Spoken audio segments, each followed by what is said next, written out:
ಮುಖ್ಯಮಂತ್ರಿಗಳ ತವರಿನಲ್ಲೇ ಕಲುಷಿತ ನೀರು ಕುಡಿದು ಸಾವನ್ನಪ್ಪಿರುವ ಪ್ರಕರಣಕ್ಕೆ ಸಂಬಂಧಪಟ್ಟ ಹಾಗೆ ಮೂಡ ಆಯುಕ್ತರಿಗೆ ಶಾಸಕ ಜಿಟಿ ದೇವೇಗೌಡ ಕಾಲ್ ಮಾಡಿ ತರಾಟೆಗೆ ತೆಗೆದುಕೊಂಡಿದ್ದಾರೆ. ಮೂಡ ಆಯುಕ್ತರಿಗೆ ತರಾಟೆಗೆ ತೆಗೆದುಕೊಂಡು ಏನಾಗಿದೆ ಅನ್ನೋದರ ಮಾಹಿತಿಯನ್ನು ಪಡೆದುಕೊಂಡು ಫೋನ್ನಲ್ಲೇ ಕ್ಲಾಸ್ ತೆಗೆದುಕೊಂಡಿದ್ದಾರೆ. ಏಕವಚನದಲ್ಲೇ ಶಾಸಕ ಜಿಟಿ ದೇವೇಗೌಡ ತರಾಟೆಗೆ ತೆಗೆದುಕೊಂಡಿದ್ದಾರೆ. ಈ ನನ್ನ ಮಕ್ಕಳನ್ನು ಮೊದಲು ಸಸ್ಪೆಂಡ್ ಮಾಡಬೇಕು. ಇಂಜಿನಿಯರ್ ಅವರಿಗೆ ರವಿಗೆ ಸ್ವಂತ ಲೇಔಟ್ ಮಾಡೋದೇ ಕೆಲಸ. ಅವರಿಗೆ ಮೂಡ ಇಂಜಿನಿಯರ್ KT ರವಿ ಸಸ್ಪೆಂಡ್ಗೆ ಒತ್ತಾಯ ಮಾಡಿದ್ದಾರೆ.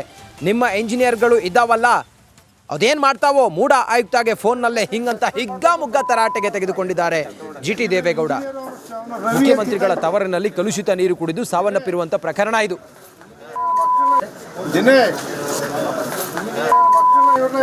ಸಸ್ಪೆಂಡ್ ಮಾಡಬೇಕು. ಇಂಜಿನಿಯರ್ ಅವನು ರವಿ ಅಂತಿದ್ದ ಇಲ್ಲಿ, TK ರವಿ ಅಂತ. ಅವ್ನು ಸ್ವಂತ ಲೇಔಟ್ ಮಾಡೋ ಕೆಲಸ ಅವನಿಗೆ. ಇದನ್ನ ಸೆಪ್ಟಿಕ್ ಟ್ಯಾಂಕ್ ಮಾಡಿ ಖಾಲಿ ಬಿದ್ದಿದೆ, ದುಡ್ಡು ಖರ್ಚು ಮಾಡಿ ಇದನ್ನ ಲಿಂಕ್ ಮಾಡಲಿಲ್ಲ.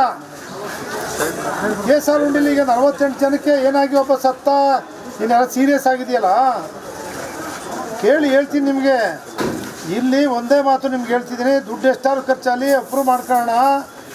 ಪೈಪ್ ಲೈನು ಚಿಕ್ಕದಾಕ್ಬಿಟ್ಟಿದ್ದಾನೆ, ಅದನ್ನು ದೊಡ್ಡ ಪೈಪ್ ಹಾಕ್ಸ್ಬೇಕು. ಮತ್ತೆ ನಂಬರ್ 1 ಒಂದಾಯ್ತಾ. ಇನ್ನೊಂದು, ಈ ನೀರೆಲ್ಲ ಒಂದು ಚಾನಲ್ಲು ಬಿಟ್ಟಿದ್ದಾರೆ. ಆ ಚಾನಲ್ಲು ಕುಡಿಯೋ ನೀರಿಗೆ ಟ್ಯಾಂಕ್ಗೆ ನೀರು ಸಪ್ಲೈ ಮಾಡ್ತಾರಲ್ಲ, ಆ ಬೋರ್ ಪಕ್ಕದಲ್ಲೇ ಇದು ಅಲ್ಲಿ ಹೋಗ್ತಾ ಇದೆ. ಇದು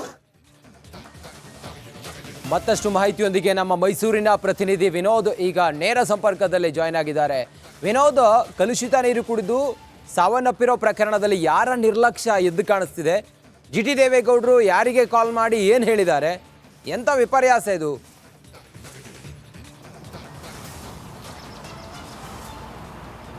ರಂಜಿತ್, ಭಾಳ ಪ್ರಮುಖವಾಗಿ ಈ ಒಂದು ಘಟನೆಗೆ ಎಲ್ಲ ಅಧಿಕಾರಿಗಳ ನಿರ್ಲಕ್ಷ್ಯ ಭಾಳ ದೊಡ್ಡ ಮಟ್ಟದಲ್ಲಿ ಎತ್ಕಾಳ್ತಾ ಇರುವಂಥದ್ದು. ಕಳೆದ 4 ದಿನಗಳಿಂದಲೂ ಕೂಡ ಈ ಒಂದು ಗ್ರಾಮದಲ್ಲಿ ಕಲುಷಿತ ನೀರು ಏನೋ ಮಿಶ್ರಣವಾಗಿ ಕುಡಿತಾ ಇರೋ ನೀರಿಗೆ ಸಾಕಷ್ಟು ತೊಂದರೆ ಆಗ್ತಾ ಇದೆ ಅಂತೇಳಿ ಶಾಸಕರ ಆದಿಯಾಗಿ ಪ್ರತಿಯೊಬ್ಬ ಅಧಿಕಾರಿಗಳಿಗೂ ಸಹ ಗೊತ್ತಿರುತ್ತೆ.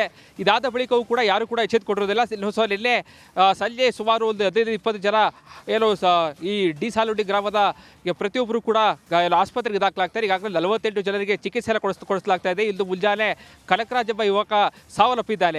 ಈ ಒಂದು ಘಟನೆಗೆ ಪ್ರಮುಖ ಕಾರಣ ಅಂತೇಳಿ ಈಗಾಗಲೇ ಶಾಸಕ ಜಿಟಿ ದೇವೇಗೌಡರು ಮೂಡ ಅಧಿಕಾರಿಗಳ ಮೇಲೆ ಗಂಭೀರವಾದಂತಹ ಆರೋಪಗಳನ್ನ ಮಾಡ್ತಾ ಇದ್ದಾರೆ. ಏನು ಗ್ರಾಮದಲ್ಲಿ ಈಗಾಗಲೇ ಏನು UGD ವ್ಯವಸ್ಥೆಗಳಿಗೆ ಟ್ರಂಚ್ ಎಲ್ಲ ತೆಗೆದಿದ್ದಾರೆ, ಆ ಟ್ರಂಚ್ ಎಲ್ಲ ಸರಿಯಾಗಿ ಮುಚ್ಚಿಲ್ಲ. ಸೊ ಹೀಗಾಗಿ ಕಲುಷಿತ ನೀರು ಅಂದರೆ ಡ್ರೈನೇಜ್ ಬರುವಂತಹ ನೀರು ಏನು ಕುಡಿಯೋ ನೀರಿಗೆ ಮಿಶ್ರಣವಾಗಿ ಈ ರೀತಿಯಾದಂತಹ ಘಟನೆಗಳು ಸಹ ನಡೆದಿದೆ ಅಂತೇಳಿ ಈಗಾಗಲೇ ಗ್ರಾಮಕ್ಕೂ ಕೂಡ ಭೇಟಿಯನ್ನು ಕೊಟ್ಟಿದ್ರು. ಆ ಒಂದು ಸಂದರ್ಭದಲ್ಲಿ ಮೂಡ ಏನೋ ಪ್ರಾಧಿಕಾರದ ಅವರಿಗೆ ಒಂದು ಕರೆಯನ್ನು ಮಾಡಿ, ನಟೇಶ್ ಅವ್ರಿಗೂ ಕೂಡ ಕರೆಯನ್ನು ಮಾಡಿ ಹಿಗ್ಗಾಮುಗ್ಗ ಕ್ಲಾಸಲ್ಲಿ ತೆಗೆದುಕೊಂಡಿದ್ದಾರೆ. ಬಹಳ ಪ್ರಮುಖವಾಗಿ ಏನು ಸೂಪರಿಂಟೆಂಡೆಂಟ್ ಇಂಜಿನಿಯರ್ ಆಗಿರುವಂತಹ ರವಿ ಅವರ ವಿರುದ್ಧ ಸಾಕಷ್ಟು ಗಂಭೀರವಾದಂತಹ ಆರೋಪಗಳನ್ನ ಮಾಡ್ತಾ ಇರುವಂಥದ್ದು. ಈ ಒಂದು ಅವರು ಯಾವುದೇ ರೀತಿಯಾದ ಕೆಲಸಗಳನ್ನ ಮಾಡ್ತಾ ಇಲ್ಲ, ಬದಲಾಗಿ ಅವರ ಸ್ವಂತ ಕೆಲಸಗಳಿಗೆ ಮೂಡವನ್ನ ಬಳಸ್ಕೊತಾ ಇದ್ದಾರೆ. ಸಾಕಷ್ಟು ಅವ್ಯವಹಾರದಲ್ಲಿ ನಿರತರಾಗಿದ್ದಾರೆ. ಮೊದಲು ಅವರೆಲ್ಲ ಸಸ್ಪೆಂಡ್ ಮಾಡಬೇಕು ಅಂತೇಳಿ ಏಕವಚನದಲ್ಲಿ ವಾಗ್ದಾಳಿ ನಡೆಸಿದ್ದಾರೆ. ಈಗಾಗಲೇ ಏನು ಮೂಡ ಆಯುಕ್ತ ಆಗಿರುವಂತಹ ನಟೇಶ್ ಅವರು ಕೂಡ ಖುದ್ದು ಈ ಒಂದು ವಿಚಾರಣೆಗೆ ಸಂಬಂಧಪಟ್ಟಾಗಿ ಅವರನ್ನ ಏನು ಸಸ್ಪೆಂಡ್ ಮಾಡಬೇಕು ಅಂತೇಳಿ ಒತ್ತಾಯ ಕೂಡ ಮಾಡಿದ್ದಾರೆ. ಸೊ ಮುಂದಿನ ದಿನಗಳಲ್ಲಿ ಈ ಒಂದು ಘಟನೆ ಕಲುಷಿತ ನೀರು ಕಾರಣ ಅಂತೇಳಿ ವರದಿ ಬರಬೇಕಾಗುತ್ತೆ. ತದನಂತರದಲ್ಲಿ ಯಾವೆಲ್ಲ ರೀತಿಯಾದಂತಹ ತಿರುವುಗಳು ಪಡ್ಕೊಳ್ಳುತ್ತೆ ಕಾದು ನೋಡಬೇಕಾಗುತ್ತೆ. ರಂಜಿತ್, ಓಕೆ, ಥ್ಯಾಂಕ್ ಯು ನಿಮ್ಮೆಲ್ಲ ಮಾಹಿತಿಗಾಗಿ ವಿನೋದ್. ಇದ್ರ ಅನಾಹುತ ದೊಡ್ಡ ಅನಾಹುತ.